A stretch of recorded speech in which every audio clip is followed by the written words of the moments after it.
ሰላም ጤና ይስጥልኝ አድማጭ ተመልካቾቻችን፣ ለዕለቱ የያዝናቸውን ዋና ዋና ጉዳዮች ማሰማት እንጀምራለን። አብራችሁን ቆዩ። ጠቅላይ ሚኒስትር ዶክተር አብይ አህመድ በትግራይ ጦርነት የኤርትራ ወታደሮችን የተለያዩ ጥፋቶች በመፈጸም ከሰሱ።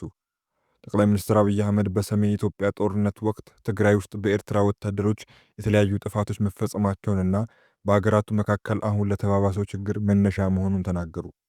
ጠቅላይ ሚኒስትሩ ጥር 26 2018 ዓ.ም ከህዝብ ተወካዮች ምክር ቤት አባላት ለቀረቡላቸው ጥያቄዎች ምላሽ በሰጡበት ወቅት በሰሜን ኢትዮጵያ ጦርነት ወቅት በኤርትራ ወታደሮች ተፈጸሙ ስላሏቸው ውድመቶች ተናግረዋል። ጠቅላይ ሚኒስትር አብይ በኤርትራና በኢትዮጵያ መካከል አለመግባባት የጀመረው ኢትዮጵያ የቀይ ባህር ጉዳይን ስታነሳ ነው የሚሉ ወገኖች መኖራቸውን በማንሳት ይህ ስህተት መሆኑን ተናግረዋል። በሁለቱ ሀገራት መካከል አለመግባባት የተጀመረው በትግራይ ጦርነት ወቅት መሆኑን የተናገሩት ጠቅላይ ሚኒስትሩ የተለያዩ ጥፋቶች በኤርትራ ወታደሮች መፈጸማቸውንም ተናግረዋል።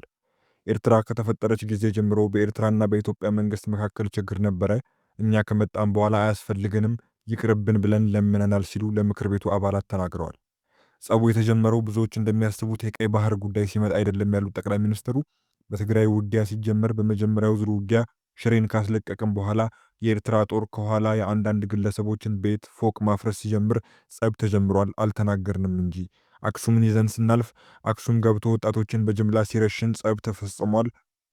አድዋን ይዘን ስናልፍ አድዋ ሄዶ ፋብሪካዎችን ሲፈታታ ሲሰርቅ ጸቡ ተጋግሏል ብለዋል።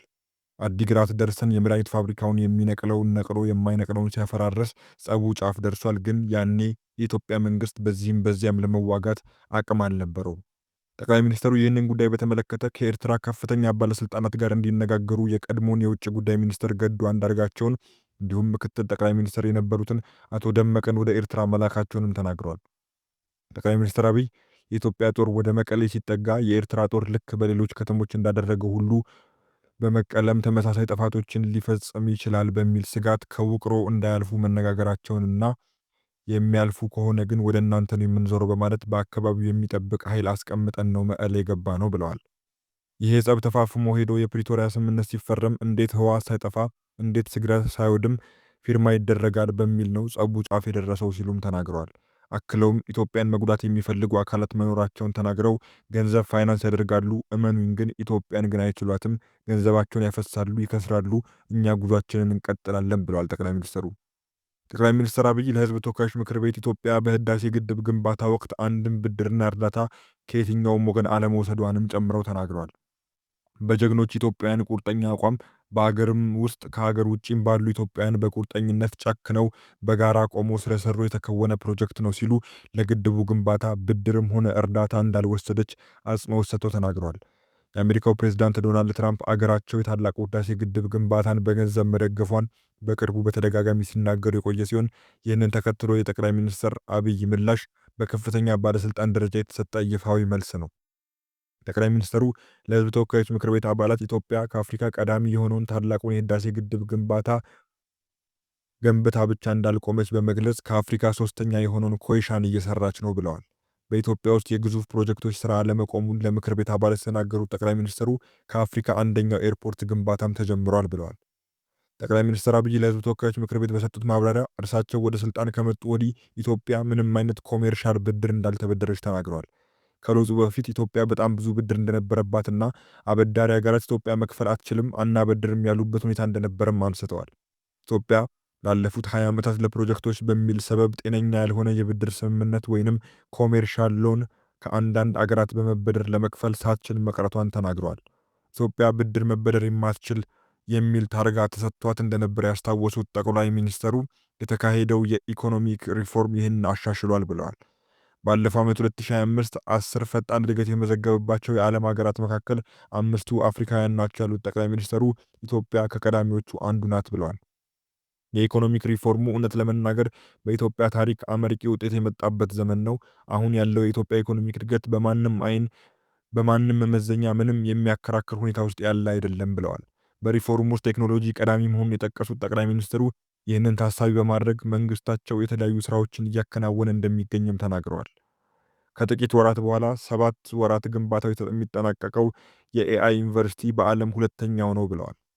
በዓለም እስካሁን አንድ ብቻ ነው የኤአይ ዩኒቨርሲቲ መኖሩን የተናገሩት ጠቅላይ ሚኒስትር አብይ በሚቀጥሉት ጥቂት ወራት ውስጥ ስራ ይጀምራል ብለዋል። ጠቅላይ ሚኒስትር አብይ አህመድ የኑሮ ውድነቱ በዜጎች ላይ የፈጠረው ጫና እንዳለ ሆኖ ኢትዮጵያ ባለፉት 6 ወራት በኢኮኖሚው መስክ አስገራሚ መነቃቃት እያሳየች መሆኑንም ተናግረዋል። መንግስት የዋጋ ንረትን ለመቆጣጠር በቢሊዮኖች የሚቆጠር ድጎማ እያደረገ መሆኑንም ጠቅሰው አገራት ባለፉት 6 ወራት በታሪክ የመጀመሪያ የሆነ ከፍተኛ የውጭ ምንዛሬ ገቢ አግኝታለችም ብለዋል። በዚህም መሰረት ከሸቀጦች ንግድ 4.5 ቢሊዮን ዶላር፣ ከአገልግሎት ዘርፍ 4.6 ቢሊዮን ዶላር፣ ከውጭ ሐዋላ 2.3 ቢሊዮን ዶላር እንዲሁም ከውጭ ቀጥታ ኢንቨስትመንት ከ2 ቢሊዮን ዶላር በላይ ተገኝቷል። በአጠቃላይ በ6 ወራት ውስጥ 11.3 ቢሊዮን ዶላር የውጭ ምንዛሬ ወደ አገር ቤት የገባ ሲሆን ይህ አፈጻጸም ካለፈው ዓመት ተመሳሳይ ወቅት ጋር ሲነጻጸር እጅግ ከፍተኛ ጭማሪ ያሳየ ነው ብለዋል። በዚህም የተነሳ የአገሪቱ የውጭ ምንዛሬ ክምችት በኢትዮጵያ ታሪክ ታይቶ ወደማይታወቅ ከፍተኛ ደረጃ መድረሱን ጠቅላይ ሚኒስትሩ ተናግረዋል። የኑሮ ውድነትና የመፍትሄ አቅጣጫዎችን በተመለከተም ጠቅላይ ሚኒስትሩ የሕዝቡን የዕለት ተዕለት ኑሮ እየፈተነ ስላለው የዋጋ ንረት ሲናገሩ ችግሩ የፍላጎትና የአቅርቦት አለመጣጣም እንዲሁም የገቢ መጠን ማነስ ውጤት መሆኑን አብራርተዋል። መንግስት ይህንን ጫና ለማቅለል በነዳጅ በማዳበሪያና በመድኃኒት ላይ በቢሊዮኖች የሚቆጠር ድጎማ እያደረገ መሆኑን፣ ምርታማነትን ለማሳደግ እየሰራ መሆኑንና የገበያ ስርዓቱን ለማዘመን አማራጮችን በማስፋት ላይ መሆኑን ተናግረዋል። ጠቅላይ ሚኒስትር አብይ ስለ ምርጫም ያሉት ነገር አለ። ጠቅላይ ሚኒስትር ዶክተር አብይ የዘንድሮ ምርጫ ሰላማዊ፣ ፍትሐዊ፣ አካታች ለማድረግ እየተሰራ መሆኑን ተናግረዋል። ባለፈው ዓመታት ከተካሄዱት ምርጫዎች የተሻለ እንዲሆን አበክረን ነው እየሰራን ያለ ነው ሲሉም አክለዋል። የመንግስት ኃላፊዎች በተለያዩ ክልሎች ተንቀሳቅሰው እየሰሩ መሆኑን የተናገሩት ጠቅላይ ሚኒስትሩ አሁን እኔ የተሻለ ምርጫ ይኖራል እያልኩ ነው፣ አንዳንዶች ሰግታችኋል፣ ለኢትዮጵያ ሕዝብ መልሱ በውጤት እንየው ነው ብለዋል። ምርጫው ባለፈው ከነበረው ምርጫ አሳታፊ እንዲሆን ይሰራል በማለት የአንድ ፓርቲ ድምፅ ለኢትዮጵያ አይጠቅማትም ብለዋል። አክለውም የኔ እምነት ይህ ፓርላማ አሁን ካለው 5 እና የ10 ሰዎች ድምፅ በ5 እና 10 እጥፍ ያድጋል የሚል እንደሆነ ተናግረዋል። ዘገባው የቢቢሲ ነው።